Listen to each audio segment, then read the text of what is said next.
Cuman lu ngeliat tren mereka nih ya masih suka mencari, yang penting gue dapetin investor dulu nih, fundraising dulu di awal nih. Menurut lu gimana bro, sebagai lu yang bootstrap, walaupun sebenarnya lu juga punya pilihan juga buat cari investor kan? Dari yang asing juga udah mulai banyak nih, regional ya, dari Asia, dari Eropa, dari Amerika udah mulai masuk ke Indonesia. Nah ini juga yang kita mau coba strategiin ya, gimana cara kita bisa maksudnya menguasai market sendiri lah, masa balik lagi diambil lagi sama orang luar gitu loh. Ya awal-awal stressful banget gue, jadi artinya tuh gue mesti perform itu bukan untuk untuk gue sendiri, tapi gue mesti bikin tim gue perform gitu kan. Jadi gue awalnya stresnya di situ gitu. Jadi gue waktu awal-awal mikirnya, wah gue dapat gaji lebih banyak waktu di sana, di sini dapat lebih kecil, gue ngurusin orang, mesti gaji orang juga. Menurut lu gimana dengan adanya nanti Web3 dan Metaverse dan kawan-kawannya? Apakah itu bisa quote unquote mengancam bisnis itu? Memang ada saying kan yang kalau di Silicon Valley itu nggak ada yang ide yang terlalu gila gitu. Apapun ide lo pasti ada aja visi yang mau ngebiayain gitu loh. Itu dia. Pertanyaan kenapa mereka mau gitu?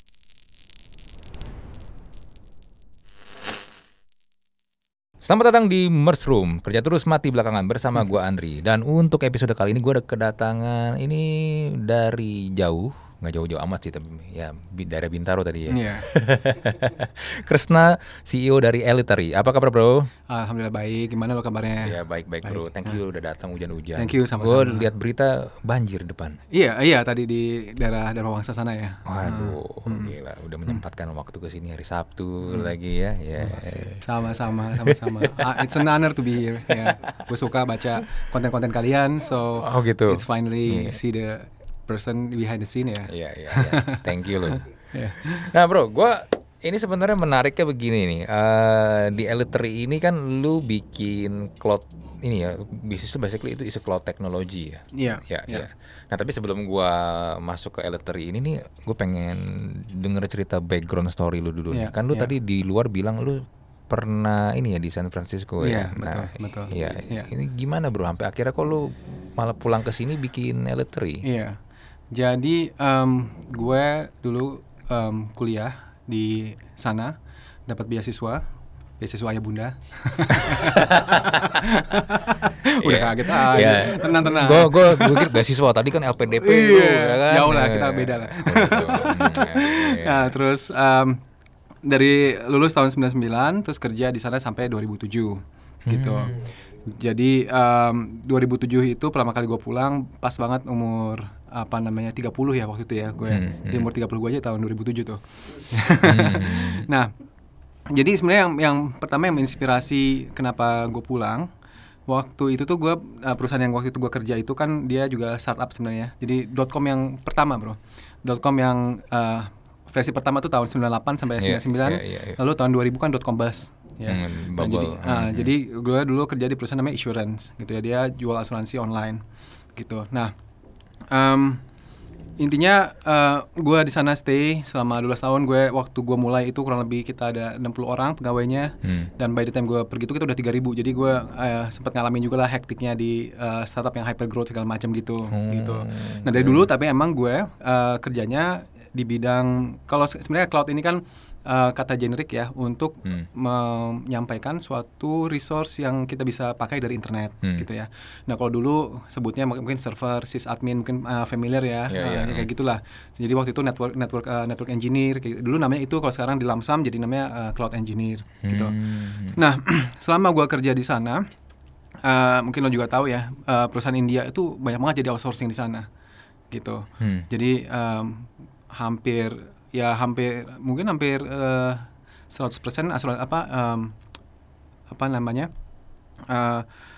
untuk outsourcing itu ke perusahaan-perusahaan India gitu. Nah di situ kan gue mikir nih, harusnya kita bisa juga buat di Indonesia gitu ya. Tapi ini bukannya gue ada suatu pikiran yang panjang gitu, enggak juga. Gue oportunis aja sebenarnya. Lu melihat ada celah, ada peluang lah ya. Jadi nggak yang gue bikin plan. Jadi waktu gue pertama kali bikin usaha itu nggak ada bisnis plan, nggak ada apa. Jadi karena waktu itu gue salah satu yang first employee juga kan, gue dapat kayak semacam RSU ya, restricted stock option. Gue dapat, jadi gue hitung-hitung nih kalau gue pulang ke Indonesia, gue bisa survive 2 tahun tanpa ada income lah, intinya gitu. Gue sambil mulai bisnis, karena kan waktu itu gue belum nikah, belum ada tanggungan gitu kan. Gue jadi nekat aja gitu ya. Jadi gue juga bingung sih sebenarnya waktu itu. Maksudnya kehidupan gue waktu di sana sih sudah nyaman ya. Tapi gue melihat tadinya dari yang chaos startup udah berubah menjadi structural. Ya, kayaknya gue lebih suka yang agak controlled chaos gitu loh. Jadi gue udah mulai bosen nih kayak gitu. Jadi akhirnya 2007 gue memutuskan pulang. Dan waktu gue bilang ke bos gue, CEO gue pada saat itu manggil gue gitu kan, lo katanya mau pulang mau buka usaha gitu kan, terus what can I do for you kata dia gitu. Jadi gue tadinya nggak sama sekali ada kepikiran mau ngambil kerjaan dari situ. Terus akhirnya gue propose aja, oke, kerjaan gue yang ini sekarang gue emang kerjain, gue kerjain dari Indonesia ya gitu. Jadi mulainya dari situ sebenarnya. Jadi akhirnya tadinya yang udah siap-siap 2 tahun gak ada income, dapat kontrak pertama gue gitu ya. Tapi kontrak pertama gue itu bisa dibilang sepertiga dari income gue waktu di sana, salary-nya gitu ya. Karena kan mereka menyesuaikan ya dengan gue pulang ke Indonesia gitu. Pelan-pelan akhirnya gue propose bikin tim gitu kan. Ya akhirnya tadi gue cuma 1 orang, akhirnya gue bikin tim yang supporting mereka dari Indonesia. Gitu sih sebenarnya. Jadi nggak ada yang awalnya sih nggak ada yang kayak bisnis plan yang kayak gimana, ingin memajukan Indonesia, nggak ada sebenarnya. Cuman kayak gini loh, kayak apa sih ya, kayak gemes aja kok ini orang India bisa, kenapa kita nggak bisa gitu kan. Gue lihat di salah satu postingannya e-commerce itu ada juga yang 80% yang kerja di unicorn itu kan dari India juga kan, dari World Bank itu ya, kalau nggak salah 80% atau 70% gitu. Ya, banyak mendominasi lah mereka ya. Nah ini juga yang akhirnya gue ya gimana ya, kayak masa sih kita nggak bisa gitu loh, intinya sih gitu. Ya. Cuman kerja di San Francisco menurut lu gimana bro? What do you feel? Kan gue nggak pernah nih kerja di sana nih. Pada saat itu ya. Jadi memang culture startup memang dari dulu sampai sekarang itu di San Francisco tuh ya terkait dari memanjakan karyawan tuh memang banget ya. Kayak kita punya ya free dinner gitu kan, terus ada gourmet dinner every week, terus kayak kursi itu yang $3,000 kayak gitu-gitulah. Kursi $3,000 yang bisa buat pijit segala macam. Enggak, ergonomik aja sebenarnya. Ergonomik doang. Tapi $3,000. Mahal banget ya. Jadi karena kan waktu itu juga talent crunch ya, artinya orang berebutan untuk ngambil talent ya. Jadi mereka ngasih insentif-insentif yang seperti itu gitu. Ya kayak sekarang kan kalau kebetulan gue juga ada teman yang di Google, di Facebook itu juga mereka kan free lunch, free dinner, free nyuci baju, laundry segala macam. Jadi karyawan tuh benar-benar dimanjakan lah gitu. Iya. Tapi kalau memang San Francisco juga akhirnya jadinya salah satu kota termahal ya, karena memang standard of living-nya jadi tinggi. Karena standar tinggi ya semua ikut kekerek naik ya, mulai dari rental, harga rumah, harga segala macam gitu. Tapi yang sekarang kalau gue lihat agak berubah ya, karena sekarang kan udah banyak yang flexible working condition ya, gitu kan. Jadinya kayak udah mulai berkurang tuh yang benefit-benefit kayak gitu, kayak apalagi kan Twitter sekarang lagi 50% cut off gitu kan. Jadi mereka juga lagi efisiensi. Cuman baik lagi culture itu memang dari dulu ada culture yang benar-benar memanjakan karyawan tuh memang. Pernah mengalami itu di sananya langsung ya. Iya, gitu. Dan waktu itu ini cerita sedikit ya. Jadi waktu kan .com boom itu mulai, jadi pertama kali .com boom itu tahun 97 lah ya, sampai tahun 2000 awal lah. 2000 gitu. awal, Lalu kemudian mulai bubble tuh. Ya. Nah jadi perusahaan gue juga waktu itu si insurance itu sempat juga yang nggak dapat investor baru. Jadi intinya mereka mesti fundraising lagi lah, kan waktu itu sama lah, di waktu awal mereka juga masih belum belum make a profit gitu ya. Jadi ini kocak juga nih. Jadi waktu itu kita town hall hampir setiap hari. Town hall tiap hari. Setiap hari ngasih tahu uang di bank kita tinggal seminggu gitu ya. Jadi si CEO-nya upfront aja ya, kalau misalkan kita nggak bisa dapat investor baru nih ya siap-siap aja kalian gitu. Tapi kan begitu lebih mending kan? Karena at least kita sebagai tim yang di dalamnya jadi tahu nih kita nih lagi ada trouble nih. Jadi kan at least ya kalau mau keluar dari kapal ya udahlah. Nah, unfortunately waktu itu karena gue kan visanya itu visa kerja ya. Namanya H1B gitu. Nggak gampang untuk pindah kerja. Jadi gue nggak ada pilihan. Jadi gue stuck di sana gitu sebenarnya. Ya tapi untungnya juga mereka akhirnya bisa fundraising dan akhirnya bisa berkembang sampai 3.000 tadi gitu. Jadi salah satu pemain besar lah di asuransi sekarang gitu. Gitu. Jadi ya lumayan lah merasakan .com yang pertama .combus gitu kan ya. Terus yang tahun 2008 juga mereka juga ada sedikit .combus juga gitu kan.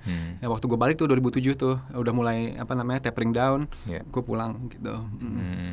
Gitu. Tapi lu sekarang ini nyesel gak lu pulang ke Indonesia meninggalkan apa yang lu udah dapet di SF dulu itu? Iya. Let's see, kalau nyesel sih enggak ya kalau menurut gue ya. Tapi memang ada kalanya, karena kan gue nggak ada background entrepreneur ya sebenarnya. Kan gue nekat, tadi gue bilang yang mulai itu nekat, mulai sendiri aja, coba-coba aja gitu kan, nggak ada bisnis plan, nggak ada apa-apa gitu ya.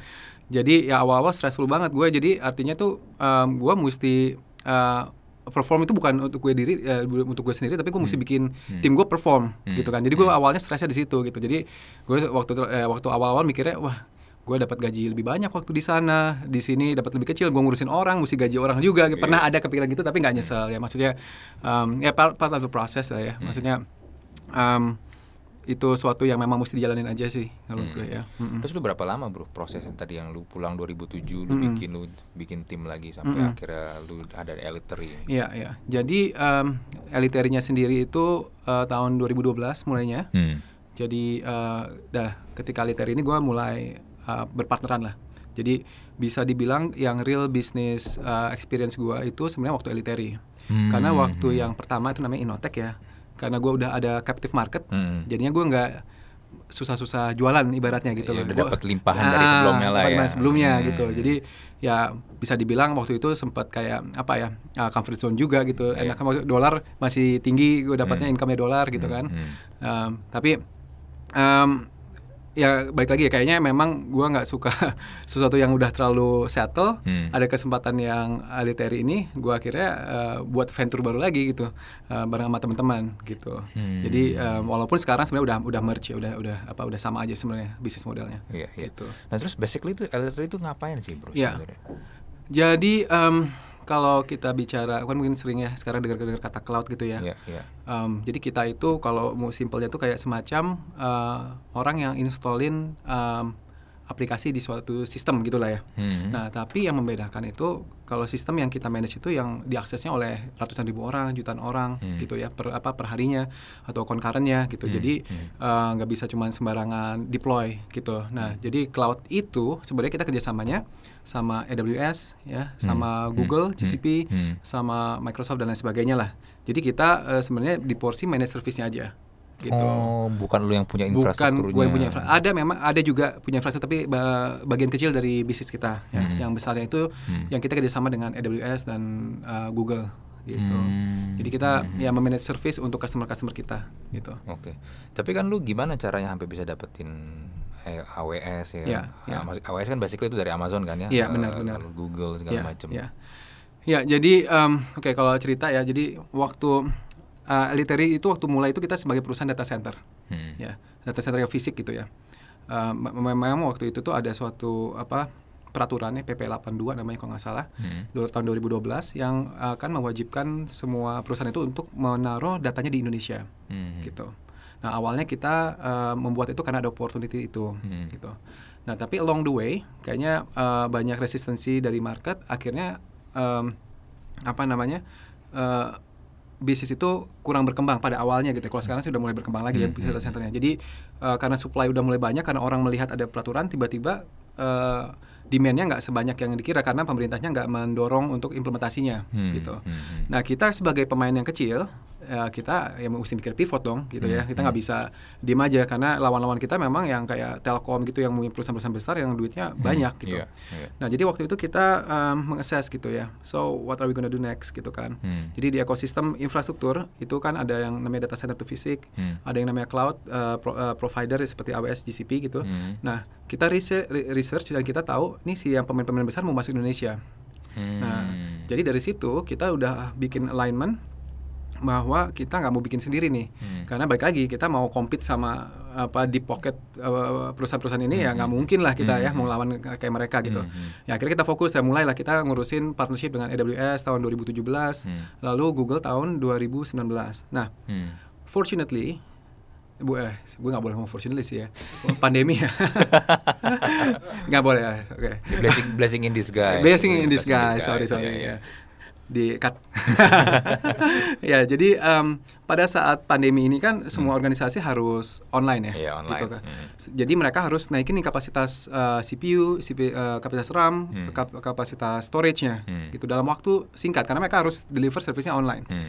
Nah, di awal pandemi pun karena kita semua tutup, jadi kan ada supply chain issue. Jadi beli server itu nggak mungkin. Nah, jadi pada saat itu berbondong-bondong lah orang pindah ke cloud. Gitu. Nah, di mana posisi kita sudah menjadi partner dari AWS dan GCP pada saat itu. Gitu. Jadi right momentum aja sebenarnya gitu. Mereka nyarinya lu waktu itu. Karena kita waktu itu yang first jadi partnernya si AWS atau GCP ini. Jadi di Indonesia belum ada yang ngelirik ke sana sebenarnya. Jadi masih banyaknya yang partneran kayak server hardware kayak HP, Dell dan lain sebagainya gitu ya. Nah, jadi kita udah foresee ini bakal the next-nya itu adalah cloud. Jadi kita mulai fokusnya di cloud dengan kita onboard sebagai partnernya si perusahaan ini gitu. Nah, jadi 2020 blessing in disguise ya semuanya pindah. Pas di search ya baru kita doang gitu ya, jadinya kita dapat momentumnya. Iya. Itu tuh ya kalau dapetin momen kayak begitu tuh ya, anjir ternyata gue bener ya. Padahal sebenarnya kan belum kejadian tuh. Iya kan. Ternyata gue bener nih. Tervalidasi. Tervalidasi ternyata nih apa yang udah gue planning. Iya. Benar. Ya, dan memang kan kayak bisnis model kita juga bukan suatu yang kita bisa fundraising ke VC karena mungkin untuk mereka nggak seksi ya. Artinya kita nggak punya scale yang misalkan addressable marketnya 200 juta orang kan, bukan yang kayak gitu ya, kita B2B gitu. Susah buat flexing ya bro. Susah flexing ya. Jadi ya kita dapat momentum itu ya sangat bersyukur banget sih gitu. Iya. Berarti secara ini bro, secara yang ini nih yang model bisnisnya mirip sama lo nih, berarti sekarang kompetitornya ada berapa bro? Ada. Jadi sekarang yang lokal banyak ya, udah mulai banyak. Jadi perusahaan-perusahaan SI, sistem integrator yang tradisional udah mulai masuk juga nih kayak Metrodata dan segala macam. Mereka udah mulai bikin tim juga gitu kan. Lalu dari yang asing juga udah mulai banyak nih, regional ya, dari Asia, dari Eropa, dari Amerika udah mulai masuk ke Indonesia.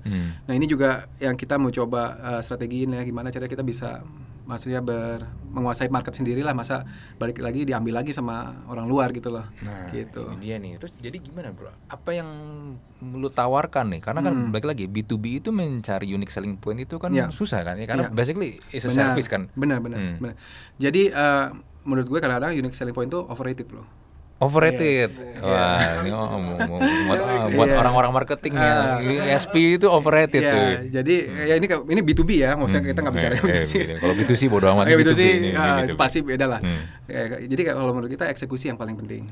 Jadi kita track record ya, kita ngasih tahu case study, kita udah ngerjain di mana aja, kita udah handle apa aja gitu ya. Jadi karena kayak seperti lo bilang kan kita belakangnya sama aja, AWS, GCP kan semua orang bisa partneran dengan mereka gitu. Jadi ya kalau bilang uniknya mungkin karena kita first to market gitu ya, jadi kita ada build up portfolio yang cukup baik gitu ya, supaya bisa diterima oleh B2B customer ini gitu. Iya sih. USP overrated ya.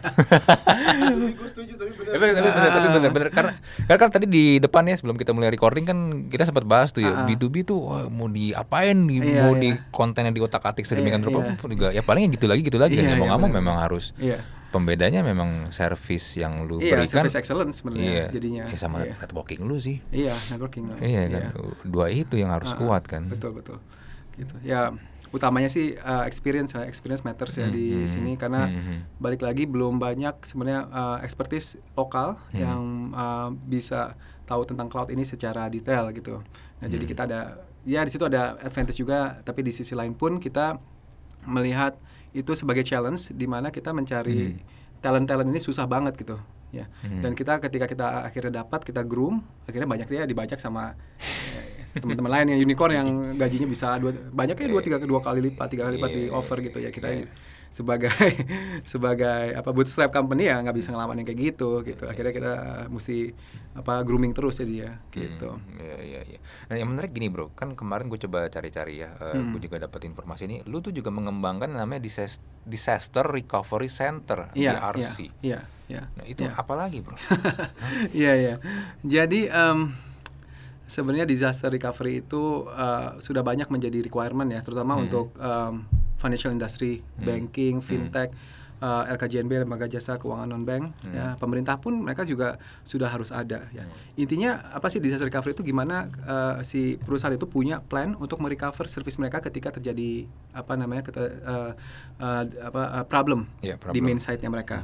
Nah, kita kebetulan memang ada banyak customer di dunia financial yang kemarin itu di hosting utamanya di di IDC yang data centernya, lupa gue, yang kebakaran itu loh. Gedung cyber.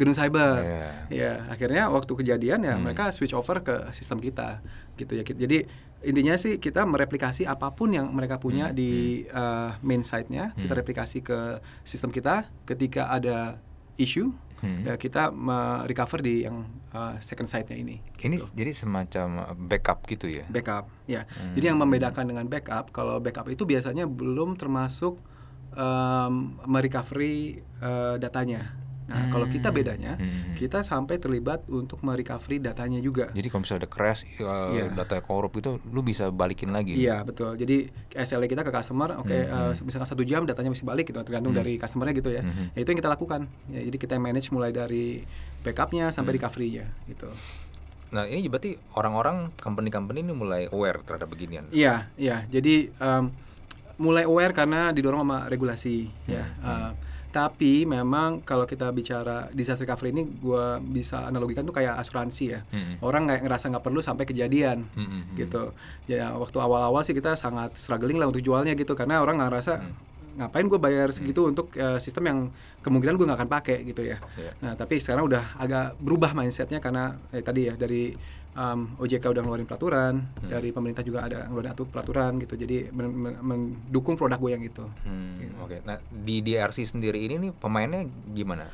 Ya, yang setahu kita sebenarnya yang end to end service, artinya tuh benar-benar yang bisa membackup dari awal sampai nge-recovery itu baru kita aja sih di market. Oh, baru lu aja. Gitu.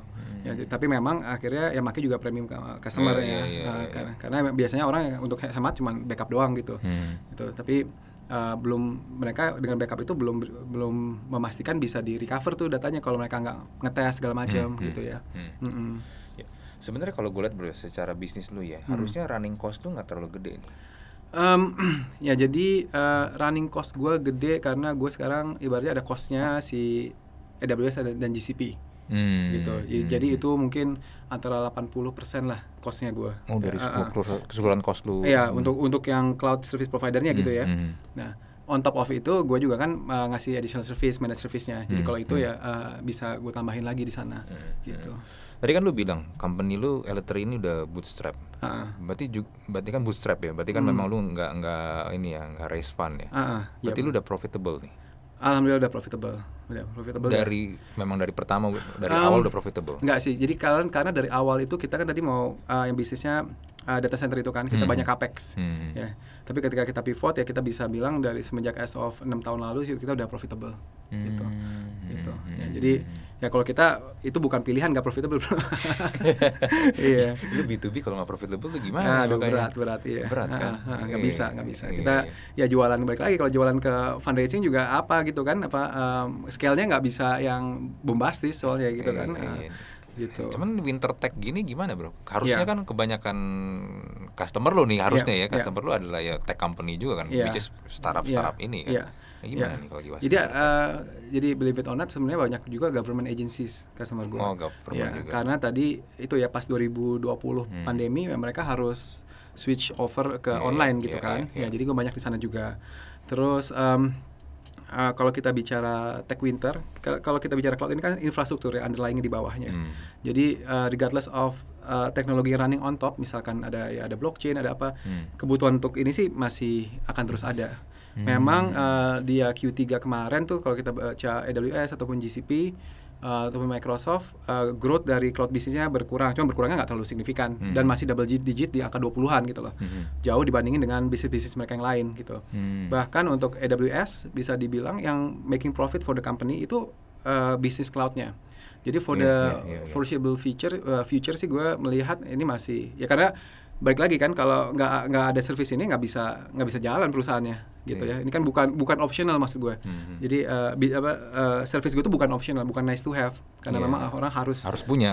Kalau enggak ya lu mau storage atau nyimpen data lu di mana? Iya benar. Running aplikasinya di mana kan, kalau intinya semua yang running di handphone lo itu ya, itu semua running on cloud intinya. Semua aplikasi ini runningnya on cloud. Jadi ya bayangin aja kebutuhannya memang sangat fundamental gitu. Iya, dan gitu pemainnya belum banyak. Jadi pilihannya sebenarnya kalau di Indonesia ya nggak jauh-jauh dari lu gitu ya. Ya ada beberapa, sekarang udah banyak lah ya, yang tadi ya dari asing juga udah mulai merangsak masuk nih gitu. Gitu. Nah tadi ini nih, gue mau nyinggung sedikit tentang Disaster Recovery Center di DRC ini kan ada kebakaran tadi kan di gedung cyber itu. Ada nggak kejadian lain gitu yang ini bener-bener gila banget nih selain kebakaran di gedung cyber tadi yang pernah lu handle? Iya. Jadi pernah juga ada waktu itu di gedung bursa tuh ada satu lantainya yang kayak collapse gitu ya. Nah itu juga tahun berapa ya, itu mungkin tahun mezaninnya gitu. Mezaninnya betul. Nah itu juga akhirnya melimit akses ke dalam gedung itu, dan kebanyakan anggota bursanya itu mereka hostingnya di server mereka sendiri gitu. Akhirnya mereka nggak bisa akses, ya mereka akhirnya switch over ke kita gitu loh. Gitu. Jadi kita banyak customer kita di anggota bursa sih. Gitu. Gitu. Nah gini, kalau misalnya let's say ya terjadi disaster kayak gitu bro, lu gimana bro pertanggungjawaban lu kalau misalnya nih recovery-nya begini-gini gimana sama mereka? Nah ini juga mungkin yang karena kita tadi end to end ya, jadi kita juga ngebantu itu bukan pada saat disaster, tapi juga kita ada namanya disaster recovery drill. Nah ini memang diwajibkan misalkan oleh bursa itu, mereka setahun mesti kalau nggak salah 4 kali mesti drill. Nah drill ini artinya benar-benar mensimulasi ada disaster dan harus swing dan harus bisa diakses gitu. Nah ini juga yang karena kita experience, jadi kita bisa dibilang tim kita udah sangat proficient. Jadi sebenarnya kan kalau kita bicara disaster itu yang paling bahaya kalau kita panik. Ya. Iya, karena kita ini bingung harus ngapain nih. Betul, ya kan? Betul. Nah, karena kita udah go through dari awal sampai sekarang, bisa dibilang kita udah ngelakuin 700 kali disaster drill. Ya, 700 kali gitu. Jadi udah kayak second nature untuk tim gua gitu loh untuk melakukan ini gitu. Bisa karena biasa. Ya tentunya ada SOP-nya dulu dan dibiasakan dengan drill itu. Bener. Yang memang susah itu kan ketika lu nggak tahu nih dan lu nggak ada info juga, nggak ada ilmunya juga harus ngapain kan sebenarnya kan. Ya, memang kalau gua perhatiin ya, kalau kita bicara disaster recovery, kalau nggak pernah melakukan drill, akhirnya nggak pernah ketika ada terjadi disaster beneran ya akan panik pastinya, karena belum pernah ini beneran nggak sih bisa di restore, bisa nggak nge-recovery sih, bisa nggak kayak gitu ya. Jadi ini yang yang kita punya experience di situ gitu. Iya. Karena ketika ini terjadi udah pasti tuh di sosial media bakal rame, ini nggak bisa diakses udah rame dah itu di sisi teknisnya juga udah pusing, di sisi PR-nya juga anjir nih mesti gimana nih. Nah itu pas banget tuh. Memang kerjaan kita cloud engineer itu baru ketahuan kalau masalah. Jadi kayak kemarin misalkan Instagram down, WhatsApp down, itu kemungkinan ada masalah di infrastruktur ya tuh. Gitu. Jadi ya kita biasanya mulai ke expose kalau ada masalah aja. Kalau nggak ada masalah orang biasanya nggak mau tahu nih baik-baik aja gitu. Jadi kita mostly sih emang orang-orang di belakang layar ya biasanya ya. Jadi kalau sebelumnya mungkin orang banyak ya lebih familiar tech itu software programmer gitu kan. Memang ada lagi yang lain nih sekarang nih gitu ya, yang tadi gue sebut sysadmin, network admin atau cloud engineer sekarang gitu. Nah lu kan bisnis profitable ya bro ya. Lu sekarang kan ngelihat nih kebanyakan nih ya, kalau orang muda sekarang nih kalau misalnya mau jadi entrepreneur buka bisnis sekarang kan ngomongnya gue mau bikin startup. Kalau kan sebenarnya mungkin bisnisnya nggak ada hubungannya sama tech lah. Cuman asal ada aplikasi kan dibilangnya gue tech company nih. Cuman lu ngeliat tren mereka nih ya masih suka mencari yang penting gue dapetin investor dulu nih, fundraising dulu di awal nih. Menurut lu gimana bro, sebagai lu yang bootstrap, walaupun sebenarnya lu juga punya pilihan juga buat cari investor kan? Ya memang ya kalau jujurnya baik lagi ya, kalau bisnis semacam kita nggak terlalu menarik untuk investor. Jadi dan kita juga akhirnya mendecide ya nggak mau repot-repot untuk go through itulah, kita fokus di operation kita. Ya memang gue melihat ada banyak yang something yang off ya kalau menurut gue, di mana fundraising itu menjadi tolak ukur keberhasilan gitu, bukan profitable gitu ya. Jadi ini yang gue juga nggak tahu sebenarnya, mungkin mereka pasti pinternya lebih dari gua kali ya, tahu caranya balikin duitnya gimana. Tapi intinya ya gue juga bingung kalau kita lihat yang terakhir-terakhir tuh kok minus banyak banget ya. Gimana balikinnya nih gitu. Iya. Masalahnya kan itu tadi ya. Kalau cash flow lu aja minus, gimana mau balikin nih? Iya, ya bahkan banyak yang di gross profit aja udah minus. Di atas aja udah minus gimana? Gimana operasionalnya? Iya. Gue tuh pernah baca artikel dari 2016 ya. 2016 tuh kalau nggak salah ini di Wall Street Journal ya. Jadi Kevin Plank tuh foundernya Under Armour. Ya, dia juga pernah menyorot tentang Silicon Valley, cara mereka ini dibakar-bakar duit gini. Menurut dia itu nggak make sense. Iya. Dari 2016 dia udah sempat bring up tentang ini gitu. Ya mungkin nggak ada yang peduli lah karena waktu itu kan 2016 mungkin masih aman, masih ini ya. Sedangkan mungkin kalau secara bisnis kan dia kan ya Under Armour kan retail sport retail kan ya, mungkin nggak butuh kayak begitu kan sebenarnya. Memang ada saying kan yang kalau di Silicon Valley itu nggak ada yang ide yang terlalu gila gitu. Apapun ide lo pasti ada aja visi yang mau ngebiayain gitu loh. Itu dia. Katanya kenapa mereka mau gitu. Kenapa mereka mau? Sedangkan mungkin sebenarnya kalau kita ya gue sebagai orang awam ya, ketika gue lihat ini memang ada yang mau pakai, ada yang mau pakai, emang seberapa mereka mau bertahan kalau nggak ada diskon? Iya benar. Ya jujur aja gue juga itu balik lagi ya, itu playing game-nya kan itu kayak investment game lah ya, yang mungkin kita nggak bisa bandingkan dengan operasional perusahaan pada umumnya. Kalau bagi mereka gitu ya, bagi visi ini mungkin mindsetnya kan dia investment horizon mereka berapa lama nih? Gue masuk keluar 6 bulan, setahun, 2 tahun. Jadi mereka kan quick gain aja sebenarnya. Jadi mereka bukan suatu yang ikut sampai selesai ya. Kebanyakan ya, memang ada juga lah yang seperti itu. Tapi kebanyakan enggak. Ya kayak Elon Musk pun kalau nggak salah dia juga kan lebih memilih nggak fundraising kan, dia lebih reinvesting his own money di venture barunya dia.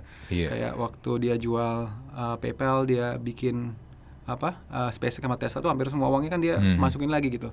Ya karena ya dia punya pemikiran bahwa ya kalau mau benar-benar ngerasain ya uang sendiri gitu. Ya kalau mungkin uang orang lain mungkin juga dari sisi yang nerima duitnya urgensinya kurang ya, karena dia tahu ya bukan uang gue juga gitu. Iya. Justru kan sebenarnya salah satu seni dari entrepreneurship itu adalah ya gimana caranya lu punya duit itu berkembang dan itu duit itu sendiri. Jadi kan feel struggle-nya itu yang kan. Kalau gue sih udah banyak ngasih pengertian ke bini gue, rumah mesti kita sekolahin dulu gitu. Memang kalau kita sih ya mirip kayak bisnis tradisional ya, sebenarnya kita nggak fundraising keluar, kita benar-benar dari internal aja gitu. Nah, jadi ya, gue juga nggak paham ya, banyak founder itu juga mungkin mereka nggak pernah go through corporate ladder gitu ya, maksudnya mereka mungkin baru lulus terus mereka bikin ide yang bagus, terus mereka bisa convincing visi, ya mereka langsung jalanin gitu ya, which is ya bisa bagus bisa enggak ya. Tapi on the other note ya, on the positive note yang gue bilang bahwa startup ini di Indonesia terutama kalau menurut gue banyak kontribusi juga untuk meningkatkan adopsi teknologi yang terbaru. Betul, itu gue setuju. Dan meningkatkan kompetensi orang-orangnya juga. Karena ya tadi kan gue cerita dikit ya, waktu gue pulang 2007 itu gue bisa lihat gapnya itu hampir 10 tahun di Indonesia sama di Amerika ya. Karena problem-problemnya yang ada di sana belum ada di Indonesia gitu ya, kayak e-commerce site yang bisa handling ratusan ribu orang gitu kan nggak ada waktu gue balik gitu ya. Kalau sekarang gue lihat itu udah hampir parity ya. Mungkin ketinggalannya dikit-dikit, sebulan 2 bulan mungkin. Knowledge-nya hampir sama lah, karena ya perusahaan-perusahaan itu kan scale-nya udah mirip dengan yang di luar juga gitu. Nah bro, lu kan bisnisnya kan di cloud ya. Menurut lu gimana dengan adanya nanti Web3 dan Metaverse dan kawan-kawannya? Apakah itu bisa quote-unquote mengancam bisnis itu? Iya. Sebenarnya Web3 Metaverse juga runningnya on top of cloud juga sebenarnya. Jadi walaupun sekarang juga ada, ya setahu gue ya, ada beberapa startup Web3 yang khusus untuk infrastruktur untuk di Web3-nya gitu ya. Tapi on the most part sih sekarang mereka juga masih banyaknya relying on cloud kayak AWS ataupun GCP. untuk build their ekosistem gitu. Jadi decentralized itu masih jauh. Kan ketika selalu digaung-gaungan itu kan Iya. decentralized, kita nggak perlu terlalu terpusat dengan centralized satu server di mana gitu iya, kan. iya. Ya kalau kita bicara case-nya enterprise use kan, kalau siapa yang garansi SLA-nya? Kan kalau kita bicara untuk corporate application, ya kayak kita IG down, WhatsApp down aja langsung ribut satu negara kan, Iya, betul. gitu. Apalagi yang ini nggak ada yang tanggung jawab ibaratnya ini. Kalau ada yang down, siapa komplain ke siapa nih gitu, gitu. Ya jadi ya itu kalau untuk yang Web3 ya. Kalau untuk Metaverse gue juga kurang banyak informasi terkait itu ya. Ya setahu gue ya Mark Zuckerberg juga sekarang lagi kesulitan ya. Diserang sana sini gitu kan terkait Metaverse-nya. Iya, habis to be honest ya, Metaverse itu secara grafik jelek bro. Kalau menurut gue ya, karena udah pernah nyoba jadi pakai yang Oculus itu. Nggak usah cobain bro, lihat gambarnya aja lu juga males kan. Iya, yang dia selfie di Paris itu ya. Iya kan, karena gini, basically itu kan sebenarnya game ya. Iya kan. Nah buat kita nih mungkin yang udah bermain game, apalagi udah bermain game yang AAA ya, nggak usah yang AAA deh. Zaman kita masih main PS2, PS3, PS4 yang gambar juga udah bagus. Gambar-gambar grafik di Metaverse itu jauh ya. Masih lebih bagus PS2, PS3 malah kadang. Iya, gue juga sempat penasarannya kenapa kok grafiknya jelek banget gitu kan. Iya. Ternyata memang karena mereka rendernya in real time. Karena kan kalau misalkan game itu kan udah kayak skenario kan, betul. udah tahu nih. Kalau ini kan dia bisa orangnya bebas ngapain, nah itu makanya rendernya jelek banget. Iya, tapi kan user kan nggak mau ngerti kan. Benar, karena mereka udah pakai yang maksudnya gini deh, game di handphone aja udah bagus bro gambarnya. Tapi ketika mereka lihat kok grafiknya begini, ya, kakinya aja nggak ada gitu ya. Karena kakinya bisa hilang-hilang, ya kan? Ya, gue nggak paham sih hype about Metaverse itu kayaknya apa sih gitu. Gue juga nggak paham dan kayaknya kalau gue baca-baca juga nggak banyak kayak suatu konsensus Metaverse itu apa gitu, karena nggak ada satu pemain yang gedenya yang belum ada.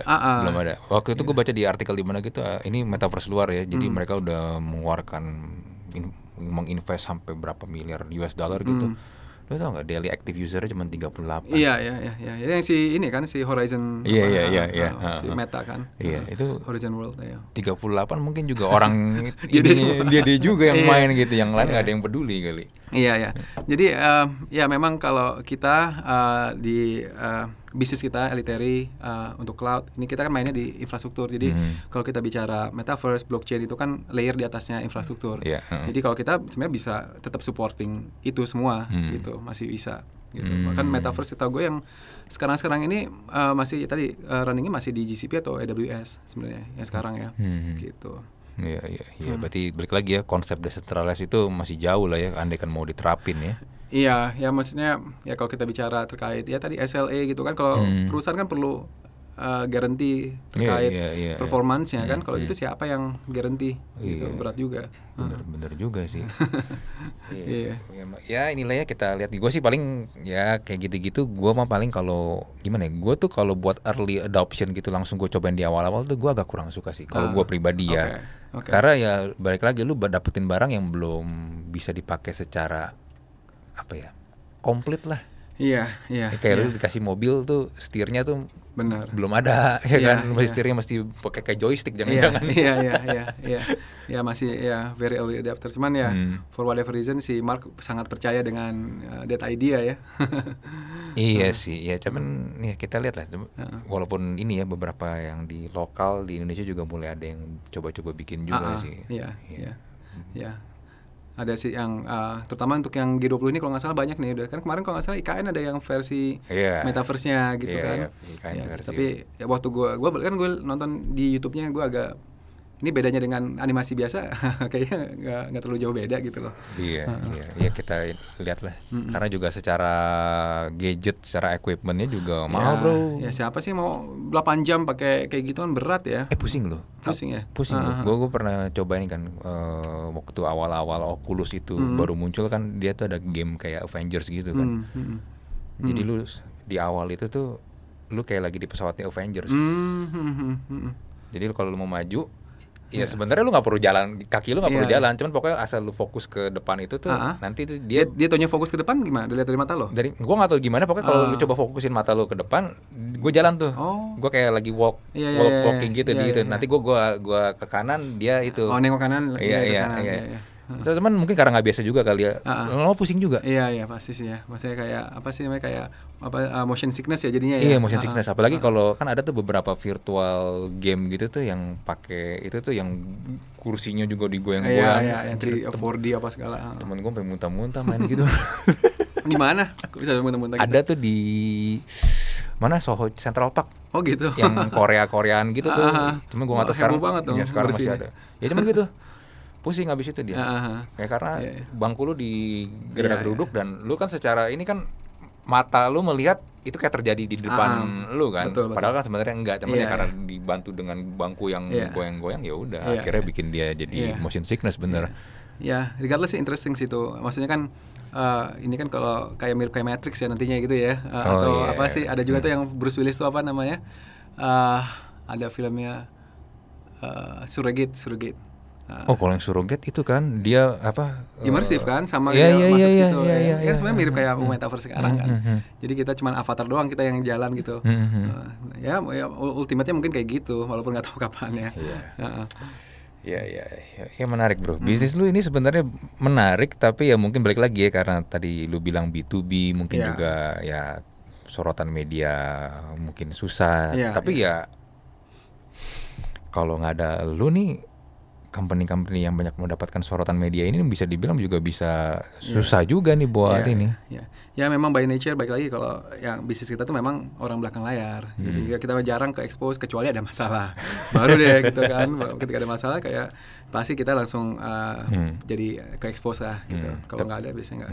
Temen gini dong, berarti lu berharap ada banyak sering masalah. Ya enggak dong. Kalau ada masalah gue ke expose kan. Ya kalau ya one thing yang kalau sekarang ya kalau kita bicara data kan semua kita udah digital semua ya. Jadi one thing is apa namanya bisa ada infrastrukturnya. Yang kedua itu memang security nih. Kita kan sangat lacking ya. Kalau nggak salah kemana udah ada ya apa undang-undang yang data pribadi itu udah ada belum sih? Nggak tahu tuh. Maju mundur gitu. Gue nggak tahu deh. Udah mungkin bisa dicek kali ya. Ini udah jadi atau belum ya. Cuman masalahnya gue juga lihat ya bro. Secara orang-orangnya juga nggak peduli juga bro. Nah itu dia. Jadi gue kaget banget ya kalau di sini itu ada data leak itu kayaknya biasa banget gitu ya. Sedangkan kalau waktu gue kerja di sana ada data leak aja satu aja tuh udah bunyi kemana-mana gitu sampai ke Dirut tuh tahu gitu, CEO-nya tahu nih ada apa nih gitu. Kalau sini puluhan juta data ke expose ya. Ya bodo amat. Mungkin karena kita udah terbiasa gini bro, kita sering fotokopi. Kalau ada itu kan fotokopi itu harus diserahkan sebagai berkas-berkas. Akhirnya karena mereka nyimpenin udah kebanyakan akhirnya dibuang-buangin akhirnya sama tukang gorengan dipakai. Jadi ada rahasia negara tapi jadi itu. Iya benar-benar gue pernah lihat tuh kayak memenya ya. Bahkan kalau gue dulu suka ikut event lari kan, event lari aja kita suka masukin KTP gitu kan, yang nggak tahu kita naruhnya di mana sebenarnya kan sama apa di sananya gitu. Padahal data KTP kan ya personal data banget gitu loh. Tapi awareness-nya memang masih kurang ya, ini something yang bisa diimprove lah. Ya gitulah, malah ada satu operator malah menjual ini kan. Masa? Jasa spam. Jasa anti spam. Padahal sebenarnya spamnya mereka bisa berhentikan tapi mereka jadi belitin. Iya. Jadi add on value padahal udah harusnya part of service-nya ya. Iya, part service tuh harusnya lu yang ini nggak usah lu bikin jadi bayar gitu pun ya harusnya lu kerjain tapi ya gitulah. Di sisi Indonesia masih banyak PR-nya lah. But anyway bro, gue thank you banget buat ngobrol-ngobrolnya sama lu nih. Gue akhirnya banyak mendapatkan knowledge sama insight dari lu pelaku cloud langsung nih. Karena gue tahu cloud itu ya awal-awal karena iCloud.